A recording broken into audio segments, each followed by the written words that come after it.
So साथीहरु मसँग चाहिँ आज चाहिँ एउटा यस्तो चीज छ है, खजाना के मेरो लागि चाहिँ खजाना हो है।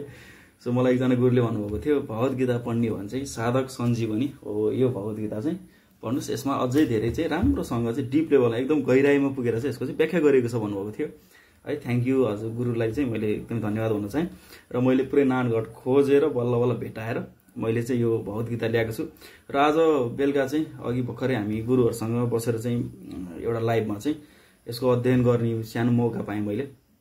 र त्यो अध्ययन गर्ने क्रममा मलाई चाहिँ एउटा चीज एकदमै कति चीजहरु नयाँ त नभए पनि त्यसले चाहिँ अलिक छ्याङ्ग बनाएको जस्तो फिल भयो के मलाई के। र म चाहिँ त्यो म किन भगवत गीता पढ्नुस् भन्छु भनेर चाहिँ म तपाईहरुलाई आज भन्छु के है। मैले आज हामीले चाहिँ कहाँ थियो त भन्दा अध्याय 4 को चाहिँ श्लोक 28 मा थियौं र त्यहाँनिर चाहिँ एउटा शब्द के छ त भन्दा तपयोग्य भन्ने छ के। र यसको अर्थ यसको व्याख्या यसमा गरिएको छ जुन चीजले चाहिँ हाम्रो लाइफलाई धेरै चीज हेल्प गर्छ के। हाम्रो लाइफमा अगाडि बढ्नको लागि हाम्रो कार्य गर्नको लागि चाहिँ धेरै हेल्प गर्छ। जुन म सर तपाईहरुलाई पढेर सुनाउँछु, तपाईहरुलाई कस्तो लाग्छ प्लिज कमेन्ट गर्नुस् है। यसमा तपयोग्यमा चाहिँ के लेखेको छ त भन्दाखेरि आफ्नो कर्तव्य स्वधर्मको पालनामा जुन जुन प्रतिकूलता कठिनाइहरू आउनेछन् तिनलाई प्रसन्नतापूर्वक सहनु तपयोग्य हो।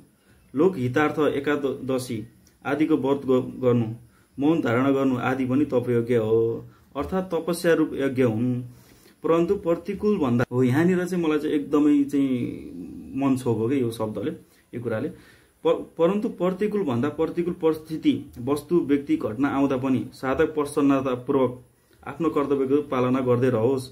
आफ्नो कर्तव्यबाट थोरै पनि विचलित हुँदैन भने यो सबैभन्दा ठूलो तपस्या हो भनेर भनिएको छ के। जुन शीघ्र सिद्धि दिने खालको हुन्छ भनिएको छ के। हाम्रो लाइफमा जस्तो सुकै अप्ठ्यारो परिस्थिति आओस्, जस्तो सुकै हाम्रो उसभन्दा चाहिँ फरक होस्, तर पनि हाम्रो आफ्नो कार्यलाई चाहिँ हैन प्रसन्नतापूर्वक हामी चाहिँ विचलित नभइकिन चाहिँ हामी चाहिँ के गर्छौं त कर्तव्य पालना गर्दै जान्छौं भने यो चाहिँ सबैभन्दा ठूलो तपस्या हो भनेर भनिएको छ के। राइट, यस्तो मजा लाग्छ मलाई त यो चीजहरु पढ्दाखेरि। गाउँभरिको फोहोर बडार कुडार बाहिर एउटा ठाउँमा जम्मा भयो भने त्यो नराम्रो लाग्दछ, परन्तु त्यही बडार कुडार खेतमा पर्यो भने खेतीका लागि मलको रूपमा राम्रो सामग्री बन्दछ है। यसै प्रकार प्रतिकूलता नराम्रो लाग्दछ र त्यसलाई हामी बडार कुडारलाई जसरी फालिदिन्छौं अर्थात त्यसलाई महत्त्व दिदैनौं, परन्तु त्यही प्रतिकूलता आफ्नो कर्तव्य पालना गर्नका लागि राम्रो सामग्री हुन्छ है। यसर्थ प्रतिकूल भन्दा प्रतिकूल परिस्थितिलाई सहर्ष सहनु सम्मान दोस्रो कुनै तप छैन। भोगहरुमा आसक्ति हुनाले अनुकूलता राम्रो र प्रतिकूलता नराम्रो लाग्दछ, यसैकारण प्रतिकूलताको महत्त्व बुझाइमा आउँदैन भनेर भनिएको छ के।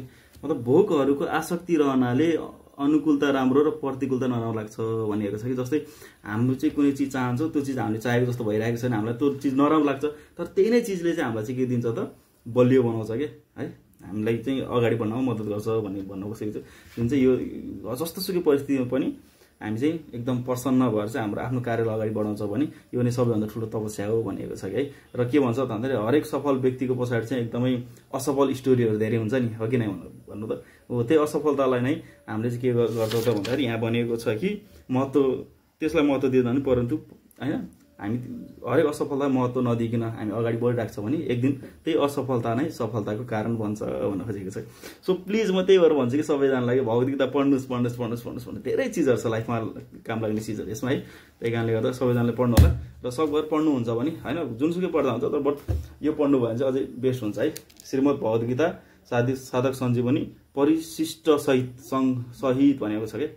यो 2342 चाहिँ कोड नम्बर छ है, स्वामी रामसुखदासजीको। सो हाम्रो गुरुलाई चाहिँ हाम्रो तेज पुरुष गुरुलाई चाहिँ धेरै धेरै धन्यवाद जुन मलाई यसको लागि हेल्प गर्नुभएको छ है। कस्तो लाग्यो प्लिज कमेन्ट गर्नुहोस् है त। Thank you so much, all the best.